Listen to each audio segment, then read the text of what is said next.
Welcome back to the Garden with Joe and Holly radio show. Happy to have you along. We're going to be talking about water features moments away, but first, a word from our good friends that are helping the bees. Honey, be healthy. Since 2000, Honey Bee Healthy Inc. has helped beekeepers maintain healthy and thriving hives, attracting pollinators to your garden. This year is as simple as hanging a hummingbird feeder with a mixture of sugar, water, and Honey Bee Healthy Original. Don't be alarmed to see birds, bees, and butterflies dying together at the feeder. Pollinators coexist peacefully with Honey Bee Healthy Inc. They're offering a 10% discount on an 8-ounce bottle of Honey Bee Healthy Original to the show's listeners. Enter discount code BEGARDEN, that's BEE Garden at checkout. For more information, mixing instructions, and more, visit honeybeehealthy.com. So let's talk about waterscaping. Waterscaping, water features, not the same, right? They're a little different in each. And with water features or waterscaping, it is a way to, one, add a new level of enjoyment on your property, and two, also help with native and wildlife. Yes. Basically. So waterscaping is the art and science of incorporating water features into your landscape. So it can be as simple as adding a fountain to a front yard, even a bird bath, or as complex as designing and building a water garden with waterfalls, streams, and ponds. So there's two major benefits for this. Is if you go the more in-depth, like landscape engineer route, you can provide irrigation for your plants. Mm-hmm. And also provides home and rest for wildlife. So those are two, like, I guess, garden benefits, if you want to call it that. Like, garden benefits. But for you, it might, provide a relaxing oasis. It might provide bird watching. It might provide other wildlife watching. It might just sound nice to you when you're with your window open, drinking your coffee in the morning, whatever it may be. So there's two things you want to be aware of. One, before you start putting the shovel in the ground, whether you're doing it yourself, it's different if you're hiring somebody. One, find out if you're even allowed to build or create what you want to create because of an HOA or your town ordinance or whatever. You might need a permit. Or your permit, or if your taxes are going to go up. There's a lot of variables. Your taxes will go up X amount or it'll go down, whatever. And also, if you're doing it, call Digger's Hotline. Make sure there's nothing under the ground. If you're hiring somebody, most of that is taken care of, not the taxes thing, but they have to pull permits too and all this other stuff. Absolutely. So that's kind of red tape essence of what waterscaping is. Now, there's something that is a little bit more eco-minded, which is bioswales and bioretention ponds. So it's kind of like a man-made wetland in a way. So bioswales are wet or dry swales, basically made out of grass. So they're kind of dug into the earth. So little ditches. Yeah, little ditches with walls. And like here, where our home station is that the flagship? Flagship. In the city of Milwaukee, and I drive past these on the way to the office. They put these in the medium, like the center thing. Right, between the lanes. Between the lanes. The grassy knoll. The grassy knoll.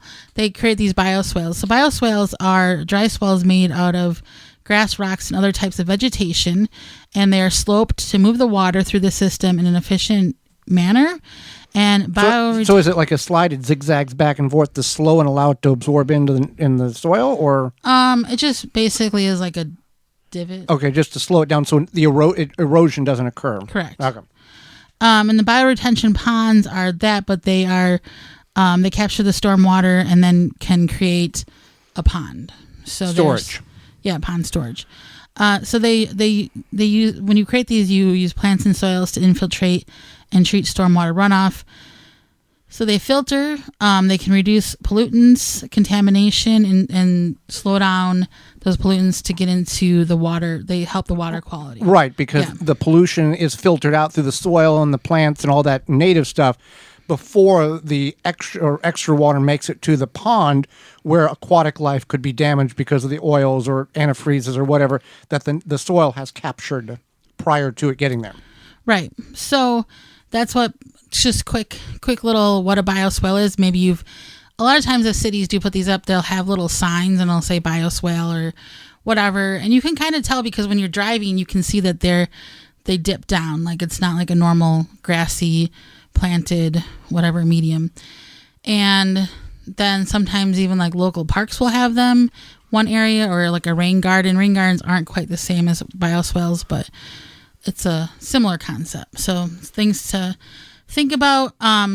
If you do want to do some sort of waterscaping and you want to keep it more ecologically minded, that's an option that you could consider. So other things to consider, no matter what kind of waterscaping you're doing, is what is your goal? What is your finances and what is your goal? Right. Well, no, that's not true, because like you can have a goal and then you can look work at your budget. towards it. Yeah. Budget it out. But just like anything in life, like say that I decide that I wanted rainbow color hair and I only want to spend X amount of money, I could work with... You're going to have to go to the hardware store and get some spray paint.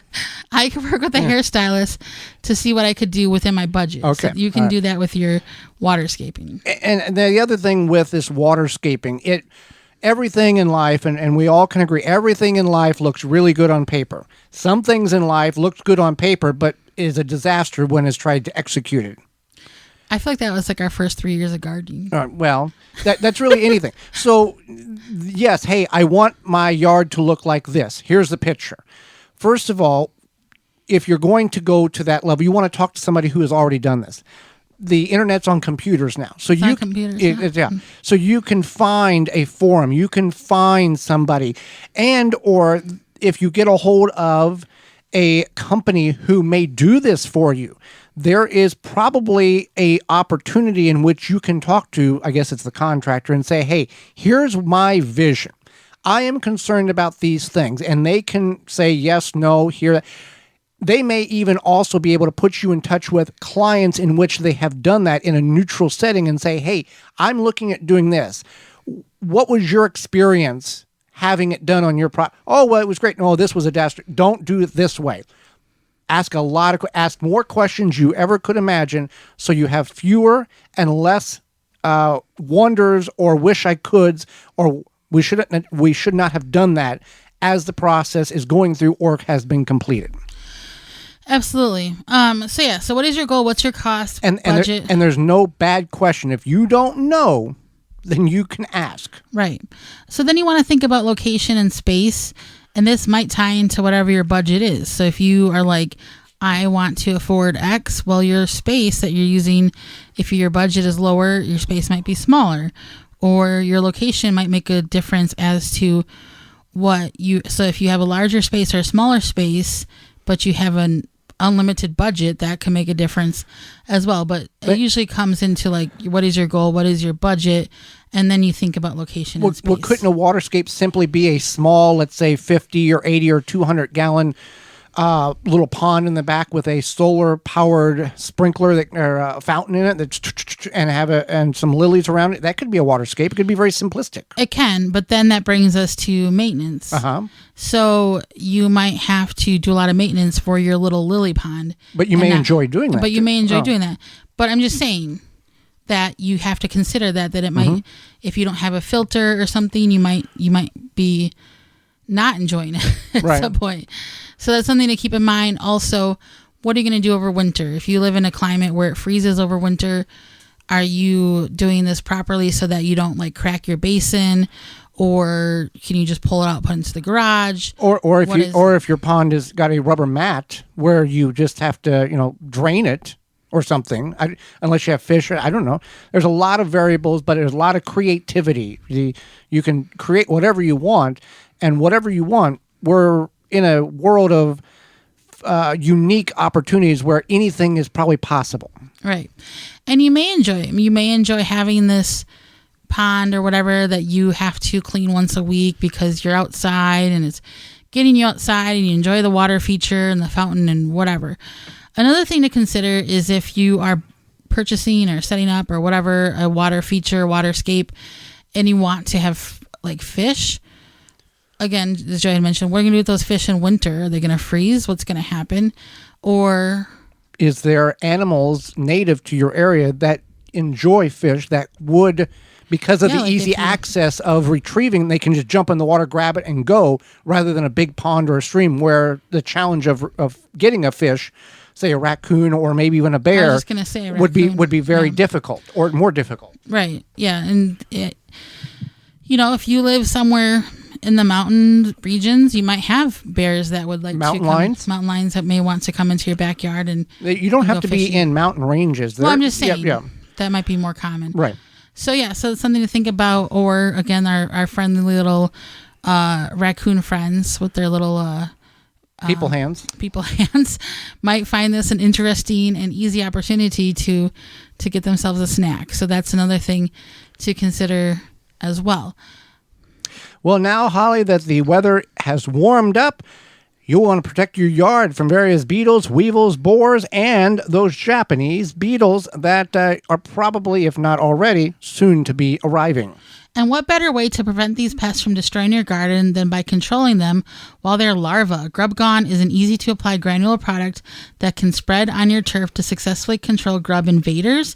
Developed by Phylum Bioproducts from a naturally occurring bacteria, Grub Gone is a non-chemical BT product that specifically targets only scarab pests, and it's safe to use around bees and other beneficial insects.